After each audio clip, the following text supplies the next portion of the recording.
नमस्कार, मैं हूं नंदिता पांडे और आज हम बात करने जा रहे हैं साल के आखिरी चंद्र ग्रहण की, यानी कि 28 और 29 तारीख की रात्रि को होने वाला ग्रहण, जो कि जिसका असर भारत में भी रहेगा, तो यानी कि सूतक काल भी भारत में रहेगा।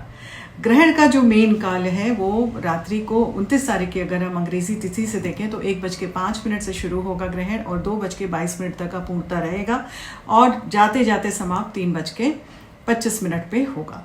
तो ग्रहण काल का जो सूतक समय है वो दोपहर में 2 बजे के लगभग शुरू हो जाएगा, क्योंकि 11:30 से ग्रहण का छाया काल शुरू हो जाएगा। तो आपने वहाँ से सूतक काल का ध्यान रखना है। अब ये सूतक काल के समय आप क्या करेंगे क्या नहीं करेंगे, तो सूतक काल से पहले आप स्नान आदि कर लें। सूतक काल के समय ध्यान करना बहुत अच्छा रहता है, मंत्रोच्चार करना बहुत अच्छा रहता है, साधना करिए, शिव की साधना करें, क्योंकि राहु केतु के एनर्जीज को भगवान भोलेनाथ ही कंट्रोल कर पाते हैं।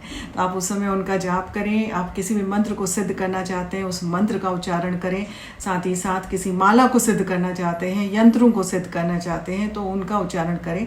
हवन आदि के लिए ये समय अच्छा होता है, तो आप हवन भी कर सकते हैं और मंत्र सिद्धि भी कर सकते हैं। ध्यान के लिए ये समय बहुत अच्छा होता है और कुंडलिनी जागरण, जो जातक हैं, जो साधक हैं, कुंडलिनी जागरण के लिए प्रेरित रहते हैं, उनको इस समय ध्यान करना चाहिए। शिव जी पे ध्यान करके आप ओम नमः शिवाय का भी जप करेंगे, अंदर से लेके ऊपर तक का, मूलाधार से लेके ऊपर तक का लेके जाएंगे मंत्र को, तो बहुत उत्तम रहेगा। रुद्राक्ष धारण करने के लिए समय बहुत उत्तम होता है। रुद्राक्ष का धारण करें, उसको अच्छी तरह से पूजित करके इस समय आप ओम नमः शिवाय का जप करते हुए या फिर आपने महामृत्युंजय का जप करना है, और उस जप के साथ साथ आप जब रुद्राक्ष की माला का धारण करते हैं वो बहुत पावरफुल हो जाएगी और बहुत पावरफुल तरीके से आपको एनर्जी देगी। सकारात्मक सोच रखें, नेगेटिव चीज़ों से अपने को बिल्कुल दूर रखें, खान पान से परहेज करें। अगर बिल्कुल ही खाना पीना खाना है तो तुलसी का पत्ता उसमें थोड़ा 5 मिनट के लिए डाल दें या फिर कुशा घास डालें, क्योंकि इन दोनों में ही नेगेटिविटी को हटाने की या उसको सोखने की, अपने ऊपर एब्जॉर्ब करने की प्रॉपर्टीज़ होती हैं। तो आप ये करके फिर ग्रहण कर सकते हैं। इसीलिए बच्चों को, बुजुर्गों को, प्रेग्नेंट महिलाएं हैं, उन सब के लिए ग्रहण काल में ये सारे निषेध जो हैं थोड़ा सा रिलैक्स किए गए। किसी भी नुकीली चीज़ों से, चाकू हो, छुरी हो, कैंची हो, इनसे दूर रहे, क्योंकि अपने को हानि पहुंचाने की संभावना इस समय अधिक रहती है, क्योंकि आपका ध्यान जो होता है भंग रहता है, एक उत्तेजित या फिर किसी ना किसी प्रकार की उलझनों में उलझा रहता है। तो राहु केतु की एनर्जीज इस समय बहुत ज़्यादा प्रभावित करती हैं, पाताल की एनर्जीज बहुत ज़्यादा एक्टिवेटेड हो जाती हैं। इस वजह से बोला जाता है कि आपको इस समय शिव जी का ध्यान करना चाहिए और राहु केतु की एनर्जीज को थोड़ा सा शांत करना चाहिए, ताकि किसी भी प्रकार की नेगेटिविटी आपके दिमाग में ना आए। प्रेग्नेंट वुमन के अंदर गर्भ में शिशु का पालन हो रहा होता है, तो उसकी प्रोटेक्शन की भी आवश्यकता होती है, इसलिए बोला जाता है ग्रहण में बाहर ना जाए। एक असर आपके और आपके अजन्मे शिशु के ऊपर भी हो सकता है। तो आपने क्या करना है, अपने मंत्र का जप करना है, अपने ध्यान रखना है, अपने पेट के ऊपर हाथ रखें और मंत्र का जप करें। ओम नमो भगवते वासुदेवाय या ओम नमः शिवाय का जप करें, ताकि बच्चे के भी चारों तरफ एक प्रोटेक्शन एनर्जी आपके आए और आपके बच्चे के भी आए, ताकि एक अच्छी सकारात्मक ऊर्जा में आप रहें। रुद्राक्ष धारण करने के लिए, जैसे मैंने बोला, कि बहुत अच्छा शुभ समय होता है। इस समय मंत्रोपचार करके आप रुद्राक्ष धारण करें, बहुत शुभ रहेगा, उसका बहुत पावरफुल असर होता है। इस समय जो भी मंत्र आप सिद्ध करते हैं या साधना करते हैं, उसका भी बहुत उत्तम असर आपको मिलता है। तो ये सारी चीज़ें पॉजिटिव हैं जो कि आप ग्रहण के समय कर सकते हैं। नेगेटिव में बोला जाता है ग्रहण के समय आप बाहर चंद्र का दर्शन ना करें, आप किसी भी प्रकार का खान पान ना करें, इन सब चीज़ों को अवॉइड करें तो बेहतर रहता है। बाकी जो नेशनल और इंटरनेशनल लेवल पे ग्रहण का असर रहेगा, इस पर भी चर्चा करें। भारत पे ग्रहण का काफ़ी असर रहेगा। लेबनान, इजराइल, गाज़ा पट्टी वाले एरिया में बहुत ग्रहण है। पूरे यूरोप में, रशिया में, नीचे अंटार्कटिका तक का ग्रहण का असर है। अफ्रीका में, कॉन्टिनेंट में पूरा ग्रहण का असर है।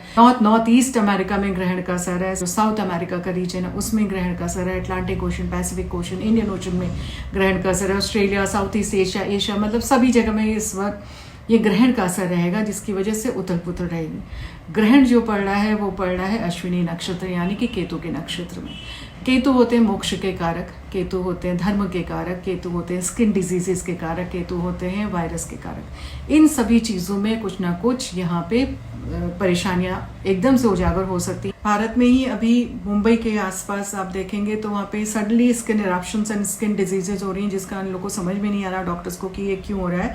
और ऐसा ही कुछ अमेरिका में भी देखा जा रहा है। वहीं एंटार्क्टिका की मैं हमेशा से बात कर रही हूँ कि ये पिछले कुछ वर्षों से एंटार्क्टिका में बहुत ग्रहण का असर पड़ रहा है, वहाँ पे बहुत ज़्यादा प्रॉब्लम्स आएंगी। और अभी देखिए इस ग्रहण पे भी एंटार्क्टिका पे असर हो रहा है, तो वहाँ के जीव जंतु पे विशेषकर बर्ड फ्लू आ गया और ऐसी स्थिति बन गई है कि शायद पूरे के पूरे पेंगुइन्स वहाँ से स्वाइप आउट हो जाएं। तो ये एक बहुत चिंता का विषय है जूलॉजिस्ट के लिए, बायोलॉजिस्ट के लिए। वो इस बारे में चिंतन कर रहे हैं और किस तरह से इसको कंट्रोल किया जाए, वहाँ के जीव जंतुओं को बचाया जाए, इस पर बहुत आत्मचिंतन इस समय हो रहा है। तो ऐसी कुछ स्थितियां ग्रहण से बन रही हैं, क्योंकि ये नक्षत्रों का पूरा प्रभाव होता है। ग्रह नक्षत्र किस तरह की स्थिति में इस समय अधिकतर नक्षत्र जो है मेष राशि में और तुला राशि में है। तुला राशि में अग्नि तत्व के सारे ही नक्षत्र एक साथ बैठे हुए हैं, जो बहुत ज़्यादा एग्रेवेटेड सिचुएशन कर रहे हैं अग्नि से संबंधित। आप देखें ग्रहण पूरा जो ट्रैवल कर रहा है वो ट्रैवल कर रहा है आपका इधर एशिया से, भारत के मध्य से होता हुआ जॉर्डन, इजराइल वगैरह से होता हुआ यूरोप में जा रहा है और अफ्रीका में जा रहा है। तो एकदम से इजराइल और जॉर्डन में भी, हमास में और पैलेस्टीन में एकदम से बिना बात के इतना एग्रेवेटेड सिचुएशन बन गया और आज युद्ध की जैसी स्थितियां बन गई। ग्रहण काल में युद्ध की स्थितियां, नेचुरल कैलामिटीज़, किसी सेलिब्रिटी की डेथ, इन सारी चीज़ों की भी सिचुएशन बनती है। मुझे इस समय लगता है कि धर्म कर्म से रिलेटेड कार्य, वहाँ पे भी धर्म से संबंधित ही लड़ाई हो रही है इजराइल और पैलेस्टीन में, है ना। और सारे बाकी अरब देश भी उसमें साथ में मिल रहे हैं, तो वह धार्मिक कारणों की वजह से उनके साथ मिलते जा रहे हैं। उसी तरह से भारत में भी इस समय धर्म कर्म के कार्यों से संबंधित कुछ यहाँ पे आरोप प्रत्यारोप लग सकते हैं, या धार्मिक गुरुओं को विशेषकर बहुत ध्यान देने की आवश्यकता है, उनके ऊपर भी कुछ आरोप लग सकते हैं। सेलिब्रिटी डेथ की बात करें तो हमारे पूर्व दिग्गज खिलाड़ी बिशन सिंह बेदी जी का स्वर्गवास इसी समय हुआ है, अभी देहांत हुआ है। तो एक सेलिब्रिटी की ऑलरेडी यहाँ पे स्वर्गवास हो चुका है। तो कुछ ऐसी स्थितियाँ बनाता है ग्रहण, और हमेशा ऐसा देखा जाता है कि ग्रहण के आसपास ही लोग अपने मुक्ति का मार्ग भी चुन लेते हैं, जो बहुत इवॉल्व्ड सोल्स होते हैं या नोन सोल्स होते हैं। पॉलिटिकल अपहीवल्स होते हैं, शेयर मार्केट में अपहीवल्स होते हैं। आप देखिए शेयर मार्केट पिछले 3 दिनों में कितने करोड़ों का नुकसान कर गया है और लगातार डक डाउन करता जा रहा है। और ऐसी उथल पुथल होती है, कभी एकदम से डाउन होगा, कभी एकदम से अप होगा। तो इस तरफ भी ध्यान देना है, बिल्कुल एकदम से अभी इस समय स्थिरता के साथ निवेश करें तो ज़्यादा बेहतर रहेगा।